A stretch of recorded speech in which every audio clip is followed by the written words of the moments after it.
Hello everyone, welcome to our very first video. Today we are brewing a blonde ale, which is one of my favorite styles.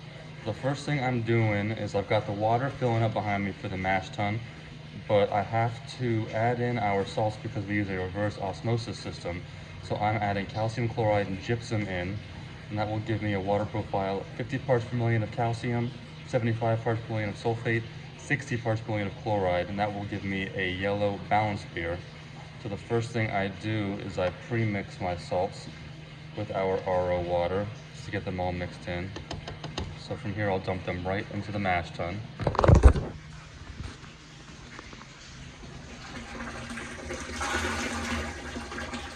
You can find this recipe on our website at thebeerjunkies.com under the recipes tab. It'll be the blonde ale, but we've got everything ready to go. We've got the mash tun at the right volume, the right temperature. I've got the salts added, so join us as we mash in.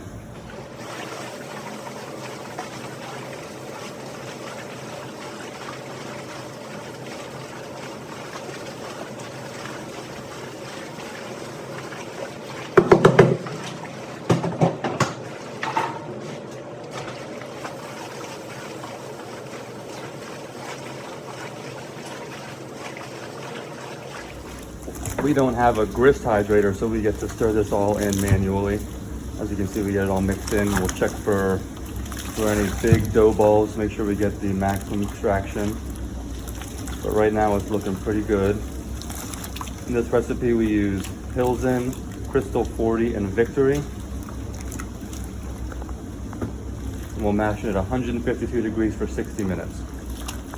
This is our setup for mashing. We'll draw the wort off at the bottom here, through the false bottom, through the wort pump, and out through here. This allows us to clarify our wort and make heat adjustments throughout 60 minutes of the mashing cycle. We control the heat over here. Got it right at 152 degrees. So we'll let this sit here for 60 minutes and we'll be back around mash out. We just reached the 60-minute mark at 152 degrees, so I'm gonna raise the temperature up to 168 degrees slowly, so that we can turn off all of the mashing enzymes in what's known as mash out. This will take about 15 minutes to do, but once we do, we'll be able to start transferring over to the boil kettle. All right, so we just got to mash out, so now we're doing what's known as the sparge, which is, this is all brewing water that we've got filled up here at the right temperature, right volume, and we are transferring over through this water pump up through where the sparge arm is going through. And then it's on top of these grains, rinsing the rest of the residual sugars through the grains. This is being transferred into the boil kettle, which is being drawn off here through the false bottom, through the wort pump, into the boil kettle, which we have heating up to try and cut down on some of that time. So this will take about 15 to 30 minutes, and then we'll be back to you when the boil is going. While we wait for the wort to get up to boiling, we start to sanitize our fermenter and heat exchanger so that it's ready when we need it. We've got this filled with about 8 gallons of water with Sandy Clean, and then we've got it going through our whole system. So we've got it being pulled out of the bottom of the fermenter, through the pump, through our big heat-resistant hose, through the heat exchanger, which you can see what I'm doing, our sight glass, and our oxygen stone, and then back through this wort hose, through the spray ball to the top of the fermenter. If you get close, you can hear it going through, but it's kind of hard to hear through the phone's camera. But we'll let this run for about 10-15 minutes and then let it sit till we're ready to use it again. Boil all of our beers for 90 minutes. This allows the hop break to occur before we add our 60-minute hops in. And as you can see, it is a vigorous boil, and this helps it to reduce in size that we want and to get all the other boil characteristics that we need.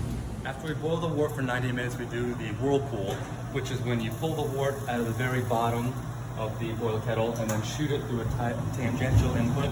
This creates a whirlpool effect, which pulls all of the proteins, the hops, anything else that precipitated out of the wort during the boil to the center, so that when we transfer it over, we won't put it into the fermenter. This is what a good whirlpool looks like. You can see the suction right in the middle, pulling everything down and then putting it right in the base so that we don't have to draw it off. Because when we do transfer, which you'll see in a little bit, we'll hook it up to this outlet instead, so we can pull off the wort that is above that hop pile, which we'll show you afterwards as well. We finished the whirlpool, so now we're doing the transfer or the knockout. So we're pulling off of that valve that I just showed you earlier, and We're transferring it through our heat-resistant hose to our heat exchanger. We have a two-stage heat exchanger, so it is first chilled by the cold incoming water, and then we make final tweak adjustments with this glycol system. As you can see here, we're injecting pure oxygen into the wort. The oxygen is essential for the yeast health as it begins to ferment. It carries on through this, flows all the way into the fermenter. We refill from the bottom just to prevent any more agitation, and as you can see, it is successful as it's pushing out the excess air up into the fermenter and then out the blow-off tube. All right, we just finished transferring over, and as you can see, this is where we transferred the wort out of, and it is just above all of this mess that we did not want to transfer over. After the wort is all transferred, we take the specific gravity reading, but as you can see, there's all these little floaters in there, and that is the result of the cold break, which is when the wort is chilled rapidly from 212 degrees to around 70 degrees. If you don't have this cold break, this can lead to what's known as chill haze, which is when the beer is cold, it is cloudy. This is how we harvest our yeast. We connect a sanitized valve and tube to the bottom of a fermenter that has just finished fermentation, and we fill up the yeast from there. We're looking for it to be a light creamy color. We'll collect about 2 gallons of yeast for our 7 barrels, and then we will dump it right in the top of the fermenter so it is ready to go.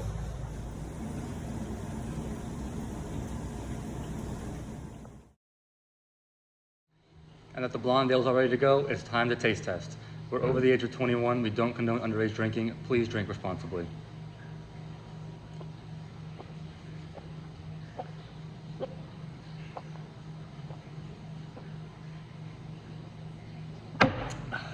Delicious.